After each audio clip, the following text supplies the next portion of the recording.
Before I get started with this video, let me give a shout out to Blacklight Revelations for sending it to me. And this audio that you're about to hear is from an interview that Sean Clanity did with Larry Elder about a week ago about an article that was coming out about him. So we all know that he's running for the recall election against Gavin Newsom in the state of California. I've already did a video about it, but I wanted to come on here and do this piece about it. Because this is going to echo something I recently talked about with the Coonstress in a Triple P video that I recently did about her.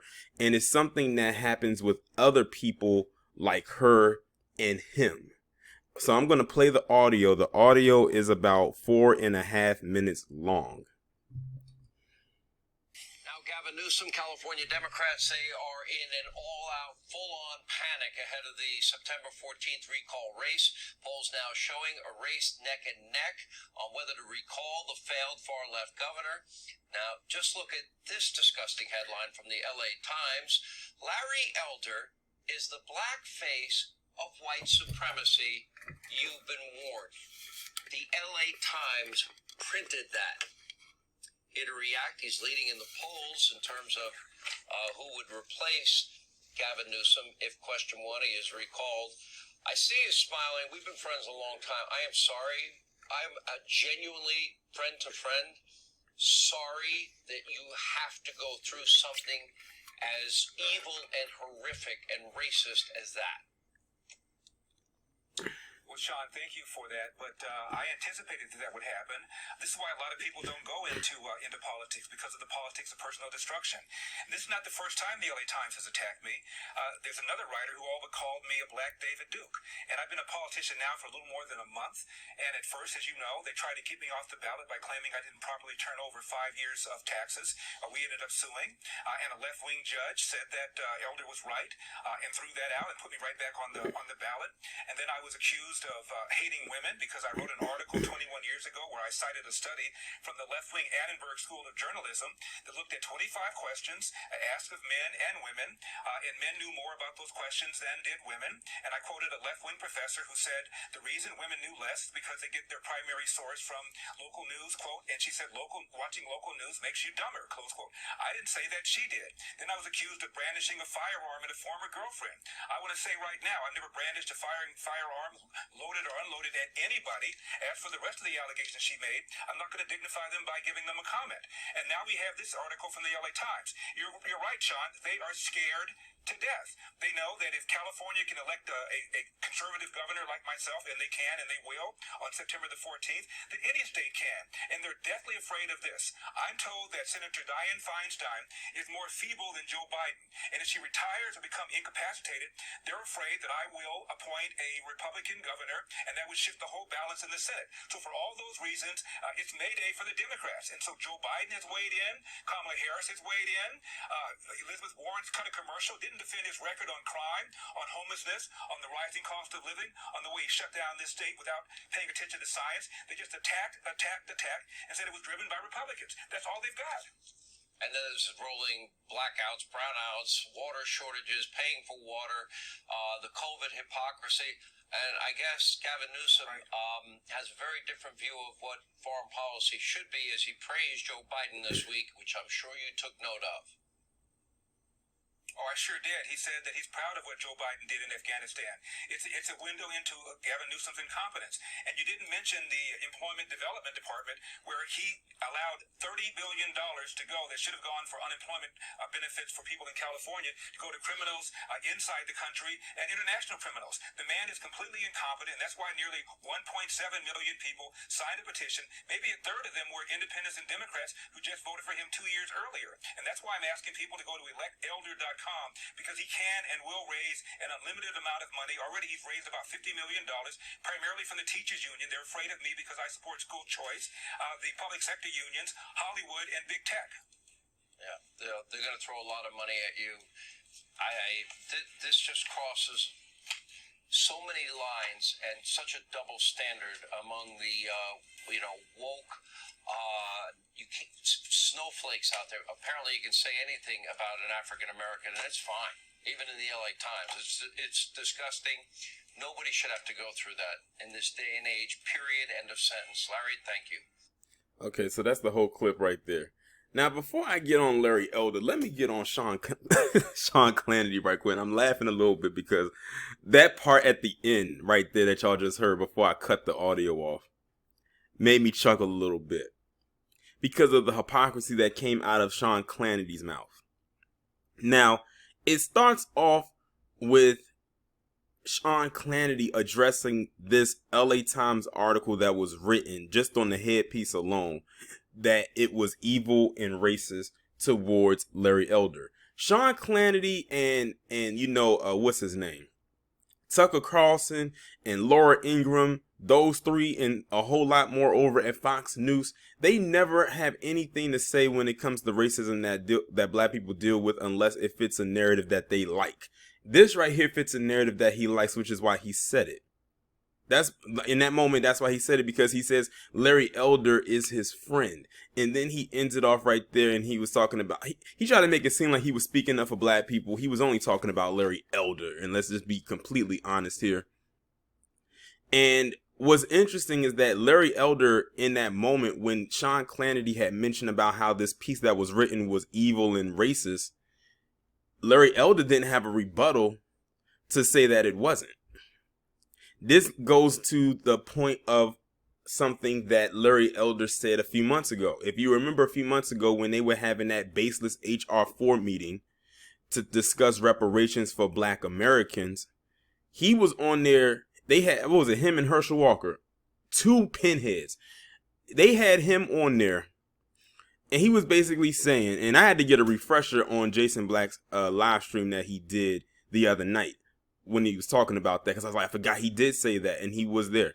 He said all damn near in one breath about how black people, Dub S wasn't a real, it's not existent anymore. Black people don't need reparations and they need this. And, the same talking points that we've always heard. But when you fast forward to this, he basically is in agreement with what Sean Clanity said about racism. You know what's so funny? He'll believe racism is real when a Sean Clanity tells him it's real based on how this article was written or how it was titled. But when black people tell him Dub S is real, he doesn't believe it. That's why I said talking to him as a black person is like talking to a white man. That's exactly why they titled the article the way that they did. Now, if y'all remember a few years ago, you had that Damon Young over at The Root, or as I like to call it, The Rot, who wrote that article saying that black heterosexual men were the white men of the black community, and we all went in on him, and then we went in on Jamel Hill or Jamami Hill about her agreement with that. That actually would apply specifically solely to him. He is a white man in a black community, but he's not a part of the community though. He has no parts as far as I'm concerned, and that's fine. We are completely okay with that. This guy's a whole Oreo, and I'm sure he's okay with that. Let him be okay with it. Now, this echoes back to Candace Owens, the coonstress. I just recently did my Triple P video about her. She's another one who always like to say that black people need to stop being victims and snowflakes, like how Sean Hannity said in his video. But when something of racism, quote unquote, falls upon her, then racism is real because it happened to them. Tim Scott, he did the same thing. Herschel Walker, I won't be surprised if he does the same thing. Clarence Thomas probably did the same thing. Are you getting what I'm saying? Are you picking up what I'm putting down? They only claim racism is real when it happens to them. I talk about the Dub S that happens all the time on my channel. And not one time has that any story that I talked about pertain directly toward me. But I treat it as if it could happen to me, because as a black man in America, it could happen. I could end up being my own story. Who knows? And you have people like that thing on the right of this picture, who will dismiss all of that.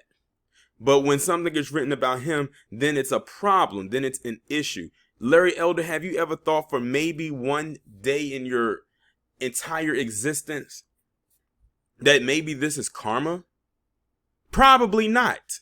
Because of all the white ass that he has kissed over the years, he can't he can't tell his left from his right. He can't tell what is up and what is down. But that's okay, because he will definitely be humbled. Now, hypothetically saying, let's say that he does win on September 14th to, that recall election, and Gavin Newsom gets out and they replace Gavin Newsom with him. The people of California are probably going to give him all kinds of hell. Because what did I tell you in my previous video? They only want to put him there because they want Gavin Newsom out, and they want to try to make California a red state. That's really all it boils down to. If they could have found another person better than Larry Elder, they would have picked him or her, whoever. Pick them. That's really all it is. And Larry Elder really does not believe he's a puppet. He really is. He'll probably call you one before he calls himself one. Because most puppets ain't going to call themselves what they truly are. And that's all he is. It's only a matter of time before his string get cut. And they're pulling the scissors out right now. But as far as that article title as it goes about him being the white face of a black face and dub-s or whatever it was called, that's actually very accurate. That's actually very accurate. And like I said, Sean Clanity is a whole clown, because he never talked like this about any other black issue, at least not in the tone that he did with this one. That's why it made me laugh, because I'm like, Sean Clanity, you are so fake. You are so phony and so fake with that fake ass outrage that you displayed right there in the last few seconds of this clip. Like, you actually care. Like, he's sitting up there like, I have to tell you, like, this is just unreal. This is madness. This is completely racist. They're calling, as a black American, shut up. Like, he cares. Tucker Carlson's the same way. The Saltine, well, I don't know if she's like that. Laura Ingraham probably the same way. They don't care about the plight of black people. They could care less. Fox News. All they do is entertain, and you got people over there eating it up. And then don't let me get about the comments. I actually checked the comments section. My goodness. It has over 10,000 comments in there, and every last one of them people up in there talking about, oh, this is racist. Congratulations to our future governor and possibly future president. They love to throw that presidential title on any of these goddamn bootlicks. They did it with the Coonstress, and they're now doing it with Larry Elder. I said, y'all are really overstepping your boundaries. But of course, they were in there echoing the same thing that Sean Clanity was saying, how racist it is. But when actual racism happened, let me put it this way. If you have the stomach for it, go to Fox News YouTube channel one day and then look through the comment sections of a story that they do when it comes to the injustices that black people face. You might have to go a few videos back and look at the comment section for that and compare it to the comment section for this story right here. And they're literally like night and day. When black people as a collective face an injustice, perfect example. Go look under George Floyd. Look at the comment sections are on. Look at what they said there versus what they say here. You would swear that they turned over a whole new leaf in a year. But for this guy right here. Larry Elder ain't going through nothing. He probably should. But his biggest karma will come if he loses that election on the 14th of September. Then they're going to come right in the comment sections again and cry the blues. And they're going to be, I'm going to see this word, leftist, leftard, these clowns, red, MAGA, Republican, Larry Elder, and all kinds of other stuff. Or get Newsom out, and California is this, so on and so forth. It's a wash, rinse, repeat with this group. It's actually kind of funny when you think about it. That's why I had to laugh a little bit at the end when Sean Clanity said what he said, because I could not take that seriously at all. But Larry Elder, he was up there smiling and grinning, just hearing Sean Clanity just say those things, because that just, that just sent a little, that just warmed his little heart a little bit. Hearing that. Because, it sounded better coming from a white man about racism. But when black people talk about it, he has kind of the look that you see right here on your screen. One of just disdain. And I have the biggest feeling that I have a feeling that when you demask Jason Voorhees, that's exactly how I've always said. I feel like Larry Elder looks like how Jason would look, if his eye was a little bit leveled. Think about it. If y'all go back and watch some of them old Friday the 13th movies, don't Jason's face kind of look like Larry Elder's a little bit? Just a little bit. But yeah, I'm done with this. Y'all let me know what y'all think down in the comments.